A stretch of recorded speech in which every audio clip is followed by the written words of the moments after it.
Hey parents, I wanted to do a video today on how to practice. I know some of you wonder sometimes what you should be encouraging your students to do during their practice sessions, how long their practice sessions need to be, etc. So this video is kind of accompanying a document that is also available on probably this same webpage. And it's a suggested routine that can be modified based on age and level, and also based on what the class's priorities are from week to week. So it's an evolving document, but I think it's a good place to start, and I'm going to do my best to make sense of it for you.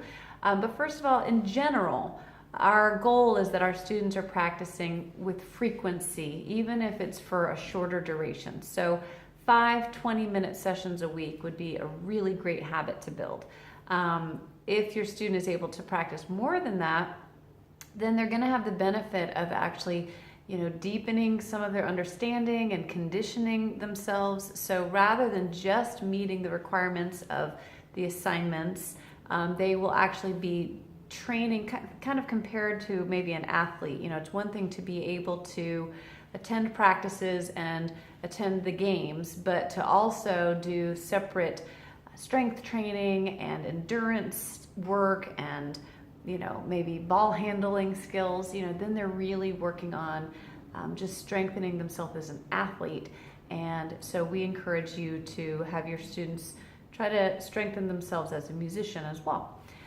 So the suggested format here is more for a 30-minute practice, but again, it can be modified to suit your family's schedule. And also it is filled with activities that are bullet pointed that may not be appropriate for every single class. So I'm going to try to make a little bit of sense of that too. So the supplies needed are your keyboard, your piano book, your piano handouts that I may have given in class, a metronome, and I have a whole video on metronomes, but that's the click, click, click tool that keeps the students playing steadily and helps them measure their progress based on what tempo they can play.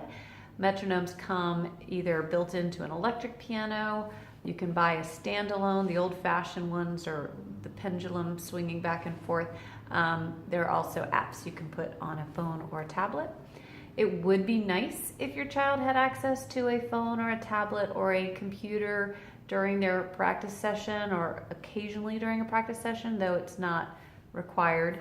And finally, we've been talking lately about using some sort of squeezing tool for just warming up their hands. So whether that's a stress ball or one of these emojis, that would be a great thing for them to have as well.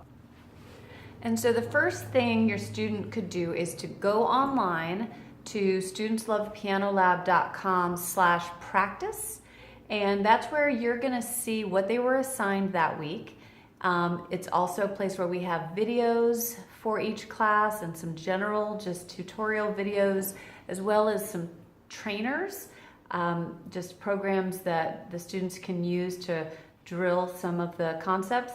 And also it is a place where your student can log their practice. So they can click start now, and then when they're finished, they click stop. And it's basically just a timer that allows them and you and us to see who's been practicing, how often. And that's something that we can start probably having a reward system in class once we get more and more families using that tool.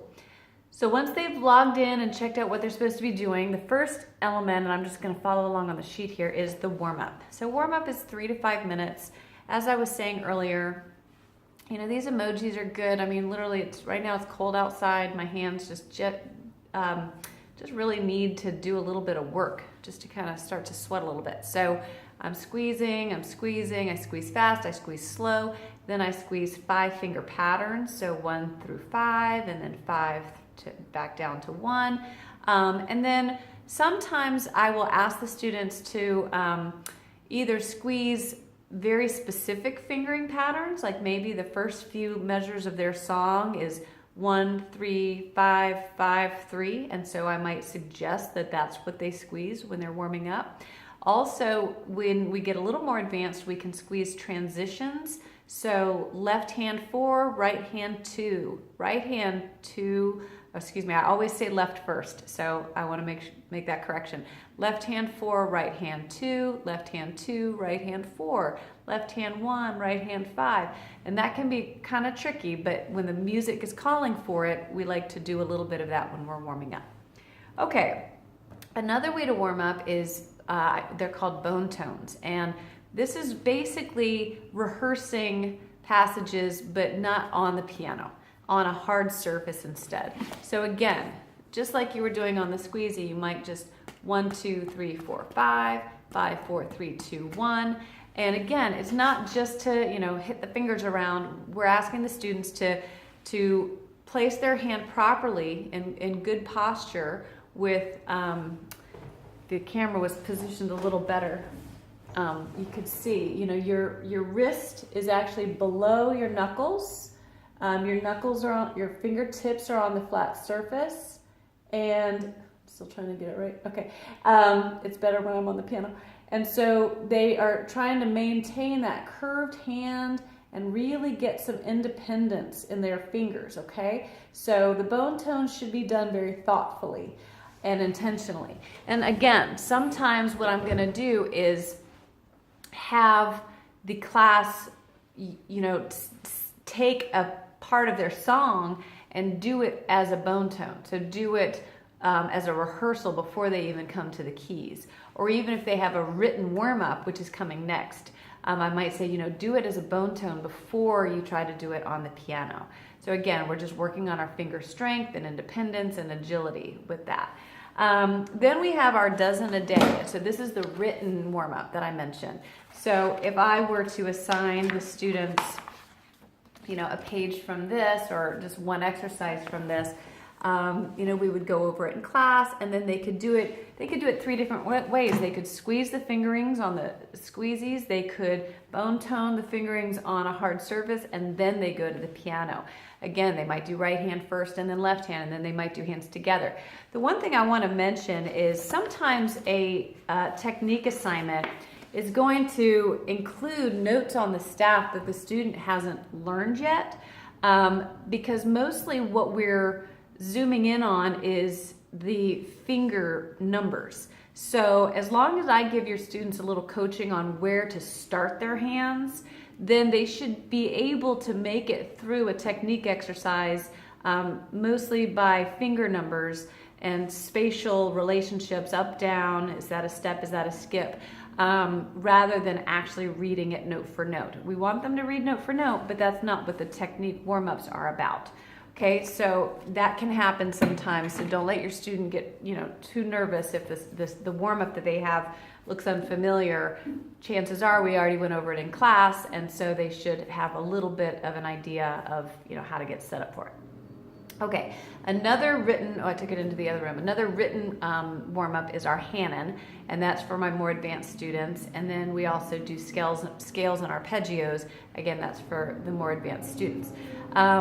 And then once you've warmed up, then the next element is skill building. So this is really just making sure that all of the concepts and all of the basic skills that have been delivered in class are being drilled at home, so that they are solidified, so that they are mastered, so they can be applied into the material, and so that we don't have any gaps, right, or air bubbles in the foundation of knowledge that we're building. Because if a student doesn't drill a little bit at home, then the next week they might be adding new concepts onto a kind of shaky, shaky layer. So we want to be careful about that. So one thing they can do is they can do written work in their books. I don't typically make that mandatory, but it can be really helpful. The books have note spelling, where they're just identifying the names of the notes and writing that down. They have notation, where they have to write their own notes. Theory exercises, just identifying symbols and so on. So written work can be really helpful. Let's see, some other suggestions for skill building. So this is where our note trainer comes in. Our note trainer is a tool on the practice page that helps with keyboard geography. So this is for our beginner students who are still just getting used to where is C, where is G, where is A, where is B on the piano. So you might have them spend a few minutes just drilling that. Then there's also the IDing the notes on the staff. So there are a few different tools for identifying the notes on the staff. Again, there's some in the written book, but also there is an app called NoteRush that actually listens to the note your student played. So it'll show a staff note, and then your student has to find it. And if they play the right note, it'll advance to the next one. And we use that a lot in class. It's a $5, I think, app. So I don't want to assume anybody's going to get it, but it's a great tool. There's another one called Staff Wars that I have kind of mixed opinions about. It goes really, really fast, and it doesn't give a lot of payoff for doing well. It just keeps getting faster and faster and adding more notes and more notes. But it zooms like a video game, and the kids, a note is scrolling by on the screen and they have to identify it, and it's fun, and it might be great for your child. It's worth a try. And then also, just calling out the notes in either their current songs or their old songs. Just open up a piece of music that is either, review for them or current for them, and just name the keys, name the notes that they're seeing. Okay, that's an E, that's an F, that's a G. Again, it's a staff identification. They can go backwards, they can go forwards, they can start in the middle of the song. But so that's another way to skill build. Also, clapping the rhythms, just clap the rhythm of the song that you're looking at. An old one or a new one is another way to kind of just separate out a layer and work on that by itself before we get to our project piece and put everything together again. So then we get to our assigned song. And so this is the heart of the practice, but it's important that the students know how to work on their piece. For some of the younger students, it might be appropriate for them to play the song from beginning to end, beginning to end, beginning to end. Still using a metronome, really, really slow tempo, and then trying to increase it. But as soon as they're old enough to start noticing, oop, that's my trouble spot, or oop, this is where things get a little bit more complicated in the piece, the students should be learning how to break the song apart. So only practicing one section, a small section, left hand only, right hand only, speaking the notes, clapping the notes, bone tone the notes, then play the notes. So, just really giving themselves a lot of preparation and a focused segment that they can work on.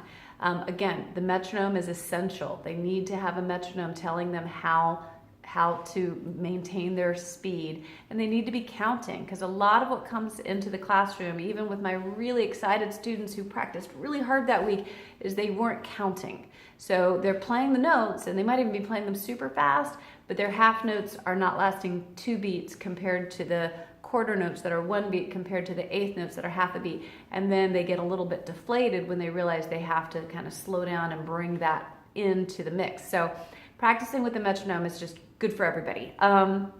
So in terms of your assigned song, yes, set the metronome to a very slow tempo, play small sections hands separately, increase the tempo a little bit each day. When you're ready, put those hands together. Okay, so, and again, in the assignment listing on the practice page, I will usually be very clear about, here's the segment of the song I want the students to focus on, here's how we're gonna divide it up. But sometimes it's gonna be up to the student to know what they need to do in order to get over their hump.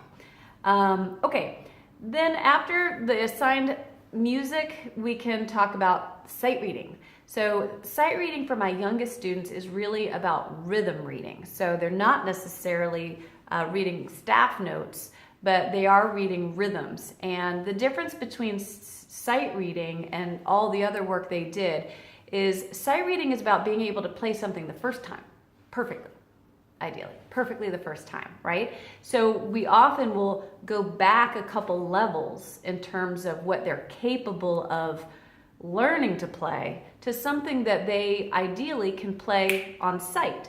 So that requires some practice, and they need to do exercise after exercise to see, I could play this song, but I can't sight read this song. And why is that? Is it because I'm still forgetting to hold notes the right values? Is it because my fingers just still don't do quite what I tell them to do? Is it because these staff notes aren't as easy to identify as I'd like them to be. So they kind of start to just shine a magnifying glass on their own knowledge and their own ability, and they start to practice, in a different way. So there's just a difference between the project work and the new information work versus the sight reading work. So we have access for all of our students to a website called sightreadingfactory.com. We bought student codes for everyone. So there's a link here in this form, and if you click it and log in, and I think you have to enter your email, then you'll have access to just loads of sight reading exercises.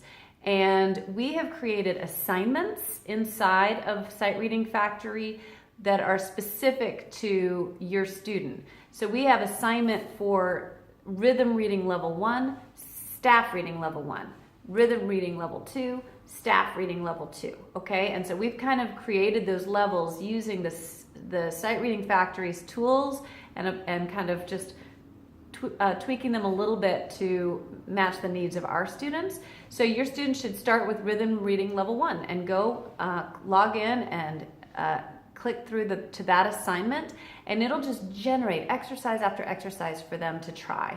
And then eventually we get to the next thing on our list, which is evaluations. So evaluations at Piano Lab are ways for students to demonstrate their achievements and for you, the parent, to see their path to musicianship. And so students either have or will receive a scaling up guide. And as you can see, it unfolds and they get signatures on each of the white notes. And as they climb and climb and climb, they're getting closer and closer to proficiency and lifelong musicianship. So there's another webpage that you'll want to go to see this in its entirety, and that is studentslovepianolab.com/scaling up. The first couple of achievements are not on the sightreadingfactory.com. They're a little different, so you'll want to read the instructions there. But then a lot of them will be on sightreadingfactory.com. So students, once they have gone in and found that assignment and practiced it a bit, what they can do is record themselves and send that recording to me. And when I listen and say, yep, they played it exactly right along with the metronome, they are able to sight read at rhythm reading level 1 or staff reading level 4, then I will respond with feedback, and hopefully I'll sign that achievement off in their scaling up guide. So, this is also about what to do on weeks when maybe your student's class is working on something that your student has already completed, because that happens on occasion where the class, half of the class had a really successful week with last week's assignment and the other half needs a little bit more time.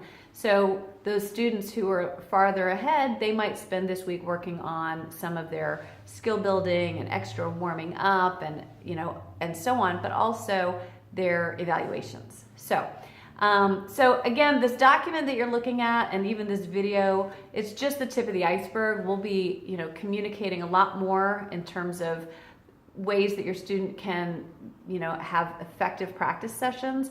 But just the bottom line is check the practice log and make sure that your student is, getting at least a couple different sections here, that they're doing a little bit of warming up and then they're working on their song, or they're warming up and getting in some skill building and working on their song.